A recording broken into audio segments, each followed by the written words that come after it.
السلام علیکم ورحمۃ اللہ وبرکاتہ۔ پیارے بچوں، امید کرتی ہوں کہ آپ سب خیریت سے ہوں گے۔ اللہ تعالیٰ آپ سب کو اپنے حفظ و ایمان میں رکھے۔ تو آج ہم نے جو ہے وہ نماز پڑھنے کا طریقہ اور مکمل نماز جو ہے انشاءاللہ عزیز آج ہم اس کو سیکھیں گے۔ تو نماز چونکہ شروع کرتے ہیں تو سب سے پہلے اس کی نیت کی بات ہوتی ہے کہ نیت کے بارے میں کیا ہے۔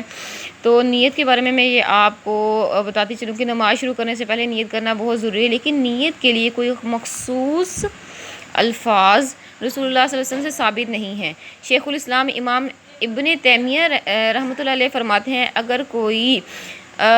کوئی انسان سیدنا نوح علیہ السلام کی عمر کے برابر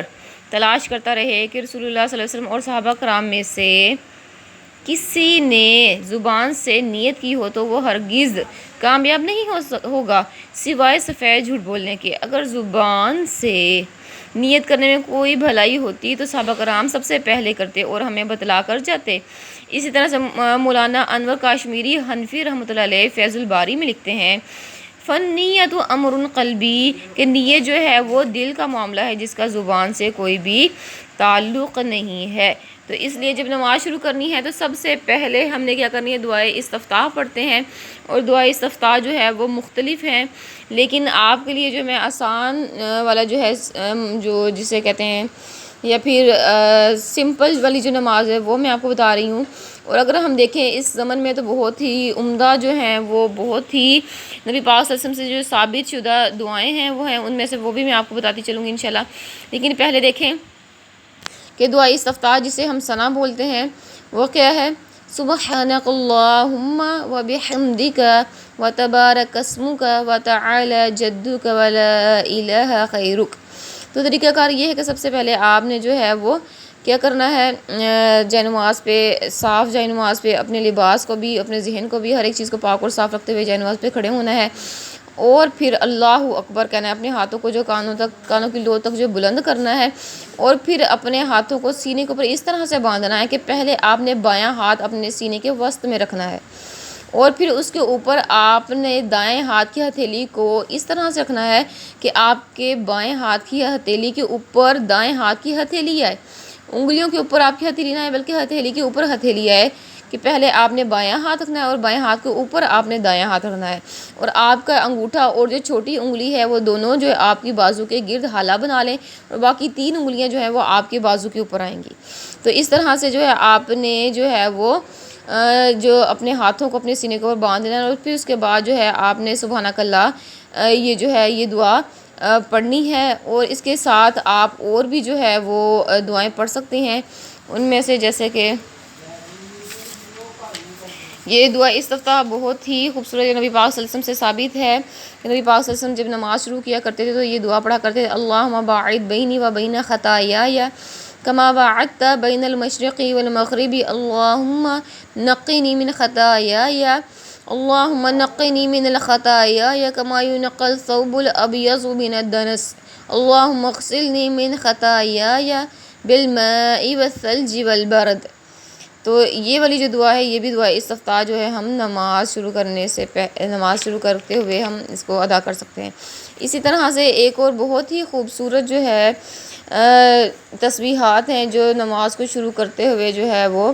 ایک صحابی رسول نے پڑھی، تو نبی پاک صلی اللہ علیہ وسلم نے ان کی جو ہے وہ تعریف کی کہ اس نے بہت ہی خوبصورت الفاظ کہے ہیں، اور اس طرح کے اس نے الفاظ کہے ہیں کہ مجھے تعجب ہوا کہ اس کے لیے آسمانوں کے دروازے کھول دیے گئے۔ اور وہ کون سے استفتاح کی دعا ہے، اللہ اکبر کبیرہ والحمد للہ کثیرہ وسبحان اللہ بکرۃ واصیلا۔ ان کلمات کو جو ہے وہ کہا 3 مرتبہ، ان کلمات کو جو ہے نماز کے شروع میں ہم پڑھ سکتے ہیں، یعنی کہ سبحانک اللہ کی جگہ۔ تو یہ 3 دعائیں میں نے آپ کو اس کے لیے بتائی ہیں۔ اس کے بعد دیکھیں، اس کے بعد آپ نے جو ہے تعوذ پڑھنا ہے، یعنی کہ اعوذ باللہ من الشیطان الرجیم، اور پھر اس کے بعد تسمیہ بسم اللہ الرحمن الرحیم، اور پھر اس کے بعد سورۃ الفاتحہ الحمد للہ رب العالمین الرحمن الرحیم مالک یوم الدین ایاک نعبد و ایاک نستعین اہدنا الصراط المستقیم صراط الذین انعمت علیہم غیر المغضوب علیہم ولا الضالین آمین۔ اس کے بعد جو بھی صورت آپ کو یاد ہے قرآن پاک کی، اس کو آپ جو ہے تلاوت کر سکتے ہیں، چاہے وہ کوئی بھی صورت ہو۔ اور نبی پاک صلی اللہ علیہ وسلم نے تو ایک آیت کو بھی بار بار دہرا کر جو ہے اپنی نماز کو پڑھا ہے، اس لیے اس میں کوئی جو پابندی نہیں ہے۔ جیسے کہ یہاں پہ سورہ اخلاص لکھی ہوئی ہے، بسم اللہ الرحمن الرحیم، قل هو اللہ احد اللہ الصمد لم یلد ولم یولد ولم یکن لہ کفوا احد۔ اس کے بعد آپ نے جو ہے اللہ اکبر کہنا ہے، اور پھر اس کے بعد رکوع میں جھک جانا ہے، یعنی کہ رکوع میں اس طرح سے جائیں کہ گھٹنوں کو ہاتھ کی ہتھیلیوں سے مضبوط پکڑیں اور اتنا جھکے کہ سر اور کمر برابر ہو جائے، اور کم سے کم 3 بار کہے۔ اس طرح سے جھکنا چاہیے کہ آپ کی جو کمر ہے اس کے اوپر اگر کوئی گلاس رکھ دیا جائے تو وہ بھی نہ گرے، یعنی کہ بالکل آپ کی کمر اسٹریٹ ہو جائے۔ اور اس کے بعد جو تسبیح پڑھنی ہے اپنے رکوع کے اندر ہے وہ ہے سبحان ربی العظیم، سبحان ربی العظیم، سبحان ربی العظیم۔ اور اس تسبیح کو جو ہے آپ نے طاق عدد میں پڑھنا ہے، یعنی کہ 1 3 5 7 9، اس طرح سے آپ اس جو ہے تسبیحات کو پڑھیں گے۔ اس کے بعد جب اطمینان کے ساتھ آپ نے رکوع کر لیا، پھر اس کے بعد آپ نے اٹھنا ہے، اور اٹھتے ہوئے کیا کہنا ہے، سمع اللہ لمن حمدہ، ربنا لک الحمد۔ اور آگے ایک دعا ہے حمدن کثیرن طیبا مبارکن فیہ۔ اور پھر اس کے بعد یہ کہتے ہوئے آہستہ آہستہ یہ آپ کھڑے ہوتے جائیں اور یہ تسبیحات پڑھتے جائیں، اور پھر اٹھ کے اس کے بعد کھڑے ہو کر آپ نے اطمینان کرنا ہے، فوراً سے سجدے میں نہیں چلے جانا، بلکہ کھڑے ہو کر اتنی دیر آپ نے سکون کرنا ہے کہ آپ کی کمر بالکل سیدھی ہو جائے، اور پھر آپ نے جو ہے وہ کیا کرنا ہے، اللہ اکبر کہہ کے جو ہے سجدے میں چلے جانا ہے۔ اور سجدے میں جا کر آپ نے جو دعائیں پڑھنی ہیں وہ ہے سبحان ربی الاعلی، سبحان ربی الاعلی، سبحان ربی الاعلی۔ اور اس کے علاوہ جو سجدے کے اندر ہے آپ اللہم اجرنی من النار بھی پڑھ سکتے ہیں کہ اللہ ہمیں جہنم کے عذاب سے بچا۔ اور سجدہ اس طرح سے آپ نے کرنا ہے کہ آپ کے جو دونوں ہاتھوں کے درمیان جو ہے وہ آپ کا چہرہ ہے، اور آپ سجدہ اس طرح سے ہو کہ آپ کی پیشانی، ناک، یہ جو دونوں چیزیں ہیں آپ کی زمین کے ساتھ جو ہے وہ لگے۔ اور پھر اس کے بعد آپ نے اس طرح سے سجدہ کرنا کہ آپ کے دونوں پاؤں جو ہیں وہ سجدے کے دوران آپ کے دونوں پاؤں جو ہیں وہ مل جائیں، اس طرح سے کہ جیسے برابر کھڑے کیے جاتے ہیں۔ اور پاؤں کو جو ہے وہ کھڑا کرنا ہے اس طرح سے کہ پاؤں کے انگوٹھے جو ہیں وہ بھی سجدہ کرتے ہیں، کیونکہ نبی پاک صلی اللہ علیہ وسلم نے فرمایا کہ سجدہ جن چیزوں پر ہوتا ہے، گھٹنے، دونوں گھٹنے اور دونوں پاؤں کے جو انگوٹھے ہیں وہ بھی آپ کے جو ہیں وہ قبلہ رخ ہوں، اور ہاتھ، ناک اور جو ہے وہ پیشانی، اور اس طرح سے جو ہے یہ آپ کا جو ہے وہ سجدہ ہونا چاہیے۔ اس کے بعد آپ نے اب سجدے کے اندر بھی آپ نے اتنی ہی ٹائم جو ہے اپنی تسبیحات کو دہرانا ہے جتنی دفعہ آپ نے رکوع کے اندر تسبیحات کو دہرایا تھا۔ اور پھر اس کے بعد آپ نے ایک سجدہ کرنے کے بعد اللہ اکبر کہہ کر جو ہے وہ بیٹھ جانا ہے، اور جب بیٹھنا ہے تو اس کی بھی کنڈیشن ہے کہ کس طرح سے آپ نے بیٹھنا ہے، وہ اس طرح سے بیٹھنا ہے کہ آپ کے جو ہیں وہ ایک پاؤں جو ہے، آپ کے جو پاؤں ہیں وہ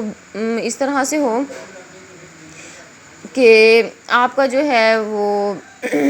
بایاں پاؤں جو ہے وہ بچھا ہو اور جو دایاں پاؤں ہے وہ کھڑا ہو۔ اور پھر اس کے بعد آپ نے تھوڑی دیر سکون کرنا ہے، اور اس کے اندر جو 2 سجدوں کے درمیان آپ نے دعا پڑھنی ہے، رب اغفر لی، رب اغفر لی، یہ دعا پڑھنی ہے۔ اور پھر اس کے بعد آپ نے اطمینان کے ساتھ اتنی دیر بیٹھنا کہ آپ کی جو یہ پیچھے کمر کی ہڈیاں یہ بالکل سیدھی ہو جائیں، یعنی کہ ہر جوڑ اپنی اپنی جگہ پر واپس لوٹ جائے۔ اور جب اتنا سکون کر لیں گے آپ فوراً سے سجدے نہیں کرنے بلکہ گیپ دینا ہے، وقفہ دینا ہے درمیان میں۔ اور پھر اس کے بعد آپ نے دوبارہ اللہ اکبر کہہ کے جو ہے سجدے میں چل جانا، جس طرح سے میں نے آپ کو پہلے سجدہ کرنے کا طریقہ بتایا ہے، اسی طرح سے کہ آپ کی جو ہڈیاں ہیں وہ مکمل جو ہے سجدے کے اندر جائیں۔ اور اس کے اندر دوبارہ آپ نے یہ تسبیحات جو ہے وہ ادا کرنی ہے، اور جب یہ تسبیحات ادا کر لیں تو پھر اس کے بعد اللہ اکبر آپ نے کہنا ہے، اور پھر اطمینان کے ساتھ تھوڑی دیر بیٹھ کے پھر آپ نے کھڑے ہونا ہے، اور پھر کھڑے ہو کر پھر دوبارہ آپ نے جو ہے وہ کیا کرنا ہے، آپ نے جو ہے بسم اللہ پڑھ کر جو ہے سورۃ الفاتحہ پڑھنی ہے۔ اور پھر سورۃ الفاتحہ پڑھنے کے بعد آپ نے جو ہے وہ کیا کرنی ہے، کوئی بھی سورت جو آپ کو یاد ہے اس کی آپ نے تلاوت کرنی ہے۔ یہ ہے 2 رکعت نماز کے لیے۔ اور اگر آپ جو ہے 4 رکعت نماز پڑھ رہے ہیں اور وہ فرض ہے تو آپ نے کیا کرنا ہے، پہلے 2 رکعت تو اسی طرح سے ہوں گی، اور پھر اس کے بعد آپ نے 2 رکعت میں جو بعد میں باری آتی ہے، اگر ہم دیکھ لیتے ہیں کہ صرف 2 رکعت پڑھ رہے ہیں تو پھر اس کے بعد آپ نے جب اسی طرح سے یہ دوسرا جو ہے وہ قیام کرنے کے بعد آپ نے رکوع کے بعد پھر 2 سجدے کرنے اور پھر 2 سجدوں کے بعد آپ نے جو ہے دوسرے سجدے سے اٹھ کر جو بیٹھ جانا ہے اسے کہتے ہیں جو ہے اس کے اندر جلسہ. تو اس جلسے کے بعد آپ نے دعا پڑھنی ہے. کون سی دعا ہے؟ التحیات للہ والصلوات والطیبات السلام علیک ایہا النبی ورحمۃ اللہ وبرکاتہ السلام علینا وعلی عباد اللہ الصالحین اشہد ان لا الہ الا اللہ واشہد ان محمدا عبدہ ورسولہ. اس کے بعد آپ نے اور یہاں پہ اشہد ان لا، یہاں پر جب آپ آئیں گے تو آپ نے جو اپنی شہادت کی انگلی کو جو ہے وہ گواہی دیتے ہوئے جو ہے ہلانا ہے. اور پھر اس کے بعد آپ نے جو ہے درود ابراہیمی جو ہے اس کو آپ نے پڑھنا ہے. اللہم صلی علی محمد وعلی آل محمد کما صلیت علی ابراہیم وعلی آل ابراہیم انک حمید مجید. اللہم بارک علی محمد وعلی آل محمد کما بارکت علی ابراہیم وعلی آل ابراہیم انک حمید مجید. اس کے بعد آپ نے دعا پڑھنی ہے. اب وہ مختلف دعائیں جو ہے وہ نبی پاک صلی اللہ علیہ وسلم سے ثابت ہیں. ان میں ایک جو ہم پڑھتے ہیں ربی جعلنی مقیم الصلاۃ ومن ذریتی ربنا وتقبل دعاء ربنا اغفر لی ولوالدی وللمؤمنین یوم یقوم الحساب. اور اس کے علاوہ آپ یہ بھی دعا جو ہے وہ کر سکتے ہیں کیونکہ نبی پاک صلی اللہ علیہ وسلم ثابت ہے اللہم انی اسألک الجنۃ الفردوس ونعوذ بک من النار، کہ اللہ میں تم سے جو ہے جنت کا سوال کرتی ہوں اور آگ کے عذاب سے پناہ مانگتی ہوں. اسی طرح سے یہاں پہ ایک اور جو دعا ہے وہ لکھی ہوئی ہے اللہم انی ظلمت نفسی ظلما کثیرا ولا یغفر الذنوب الا انت فاغفر لی مغفرۃ من عندک ورحمنی انک انت الغفور الرحیم. اور اس کے بعد اگر یہ 2 رکعت ہی آپ نماز پڑھ رہے ہیں تو پھر اس کے بعد جو ہے وہ آپ سلام پھیر دیں گے. اور سلام اس طرح سے کہنا کہ آپ نے دائیں طرف جو ہے پہلے چہرہ رخ اپنا پھیرنا ہے. السلام علیکم ورحمۃ اللہ کہنا ہے. وبرکاتہ بھی آپ دائیں طرف کہہ سکتے ہیں. اور پھر یہاں پہ سکون کر کے چہرہ اپنا بالکل اس طرح سے موڑنا ہے دائیں طرف کہ آپ اگر کوئی اس طرف بیٹھا ہوا ہے تو آپ کوئی بائیں رخسار بھی دیکھ سکیں یہاں سے. اور پھر اس کے بعد آپ نے اطمینان کے ساتھ بائیں طرف چہرہ کرنا ہے. وہاں پر بھی السلام علیکم ورحمۃ اللہ کہنا ہے لیکن وہ برکاتہ نہیں کہنا کیونکہ آپ کی بائیں طرف جو ہے وہ آپ کے گناہ لکھنے والے فرشتے ہوتے ہیں اور آپ بائیں طرف والے فرشتوں کو برکت کا دعا نہیں دیں گے. اور اگر آپ جو ہے فرض نماز ادا کر رہے ہیں اور وہ 4 رکعت ہے تو آپ نے پہلی 2 رکعت تو اسی طرح سے ادا کرنی ہے. لیکن جب آپ نے اس میں بیٹھنا ہے جلسے میں تو آپ نے تشہد پڑھنے کے بعد اگر آپ چاہیں تو آپ درود ابراہیمی بھی پڑھ سکتے ہیں. اور پھر اس کے بعد آپ نے اللہ اکبر کہہ کر جو ہے وہ کیا کرنا ہے دوبارہ جو ہے وہ کھڑے ہو جانا ہے. اور کھڑے ہو کر آپ نے سورۃ الفاتحہ کی تلاوت کرنی ہے بسم اللہ کے ساتھ. اور پھر آپ نے کسی سورت کی تلاوت نہیں کرنی بلکہ اللہ اکبر کہہ کر آپ نے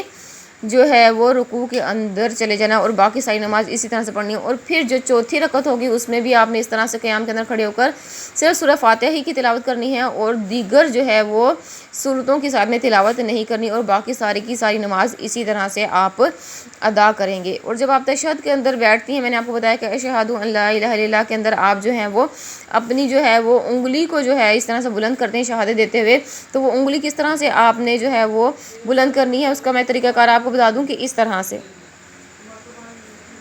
یہ انگوٹھا اور یہ درمیانی انگلی کو آپ نے اس طرح سے کرنا ہے کہ ان کا حالہ بن جائے اور باقی انگلیاں اس طرح سے کر لیں. اور اس طرح سے آپ نے جو ہے وہ شہادت اس طرح سے جو ہے نبی پاک صلی اللہ علیہ وسلم یہ طریقہ ثابت ہے. اور ایک اور طریقہ بھی ہے اس طرح سے بھی نبی پاک صلی اللہ علیہ وسلم نے جو ہے وہ جو ہے شہادت کے دوران اپنی انگلی کا جو ہے وہ اینگل رکھا ہے. ایک طریقہ کار یہ ہے اور طریقہ کار ایک یہ بھی ہے اس طرح سے بھی ہے. تو اس لیے آپ ان میں سے کوئی بھی طریقہ کار اختیار کر سکتے ہیں. بہترین طریقہ یہ کہ آپ حالہ بنائیں اور اس طرح سے جو ہے نماز میں اس طرح سے جو ہے اپنی انگلی کو حرکت دیں. اور کہا اور حدیث میں ہے کہ جب ہم نماز کے دوران اپنی انگلی کو یوں حرکت دیتے ہیں تو شیطان کو اس انگلی کی وجہ سے تیر لگتے ہیں. اس کو اتنی تکلیف ہوتی ہے جیسے کہ اسے کوئی تیر لگا ہو. تو اس لیے ہمیں جو ہے نماز کے دوران اپنی انگلی کو جو ہے تشہد کے اندر جا کر جو ہے شہادت کے وقت جو ہے اپنی انگلی کو ہلاتے رہنا چاہیے تاکہ اس کو جو ہے اذیت ضرور ملے. اور اگر آپ بیٹا نماز پڑھ رہے ہیں جماعت کے ساتھ امام کے پیچھے، تو آپ نے فرض نماز کی جو ابتدائی 4 رکعت اگر آپ نماز پڑھ رہے ہیں تو پہلی رکعت میں جو آپ نے سورۃ الفاتحہ پڑھی، سورۃ الفاتحہ کے بعد جو امام صاحب جو بھی تلاوت کرتے ہیں وہ آپ نے ان کے ساتھ نہیں کرنی، بلکہ آپ نے سورۃ فاتحہ اور ثنا پڑھنی ہے اور باقی ساری تکبیرات بھی کہنی ہے اور اتحیات اور باقی ساری نماز بھی مکمل پڑھنی ہے، سوائے آپ نے جو ہے وہ سورت کی تلاوت کے باقی ساری نماز آپ نے ہو اسی طرح سے پڑھنی ہے جیسے میں نے آپ کو بتایا۔ لیکن یہ ہے کہ آپ نے نماز امام کی اتباع میں پڑھنی ہے، اس لیے پہلے امام جو طریقہ اختیار کریں گے اس کے بعد آپ نے جو ہے اس کو ادا کرنا، یعنی کہ اگر جب امام نے جو ہے